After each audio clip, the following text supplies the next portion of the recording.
Hey, welcome back to the channel. Today I want to talk a little bit about red dots on an EDC or an everyday carry gun.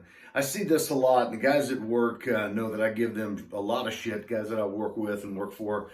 I give them a lot of shit about putting red dots on their everyday carry gun, and here's why. Guys, I don't carry a gun because, I want to go shoot target practice. I carry a gun for personal defense. Now, here's the reality about a personal defense situation. If you are ever in a situation where there's going to be a threat to you, where I feel it necessary to have to pull my firearm, that's not going to happen outside of 10 feet, right? Maybe 15 feet, but they're usually going to get closer to you and start closing distance, right? People start to get aggressive. They start to move toward you, all right? If I feel I'm in a situation where I'm going to have to pull my sidearm, I'm never going to have the opportunity to use the red dot sight. So that's why I'm not really big on them. I'm using this. This is a pepper gun, right? I explained this in another video that I bought for my wife for some, personal protection. If she doesn't want to use lethal force, she could certainly use this to kind of, get somebody out of a situation or get herself out of a situation. But it's not a lethal defense gun. But if something happens where I'm in, I'm being engaged by somebody and they're at 10 feet away from me or 15 feet away from me, they're going to start closing that distance rather quickly, right? They're going to start getting aggressive. They're going to move toward me. I'm not going to pull my weapon until they're very close to me, right? At which point in time, I'm going to use my hands to create space, right? And if I feel like my life's in danger, when I pull that firearm, I'm going to be shooting from here. I'm going to be shooting very close to my draw stroke. I'm not going to be able to pull it up, move back, and position that red dot to where I could take that shot using that red dot sight.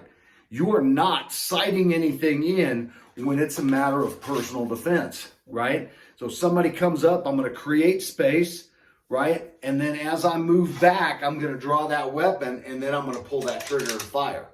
So a red dot is not going to be effective, close in.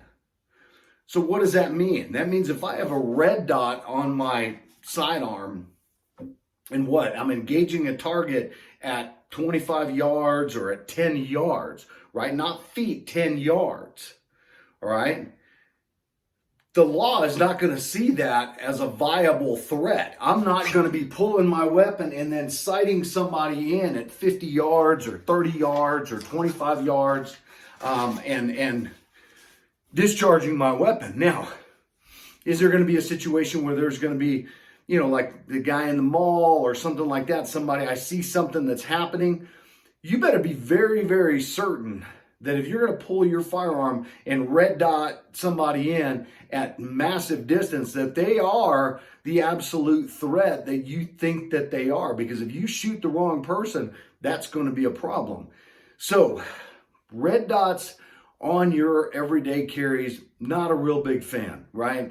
If you want to plink around and you want to shoot out to distance with a red dot, or you want to go ahead and do that, just remember that it's not going to be very effective at close range for a personal defense situation. So that's what I've got. That's just my take on red dots on an EDC. Let me know what you think in the comments below. Maybe you feel a little bit differently. Maybe you perceive that threat at 10 yards or 15 yards and you're going to sight them in. But leave me the comments. Let me know what you think. And as always, guys, hey, smash that subscribe button if you like the content that I'm giving you. Guys, give me some thumbs up and I'll bring you more and more of this content. Thanks for watching. Have a great day.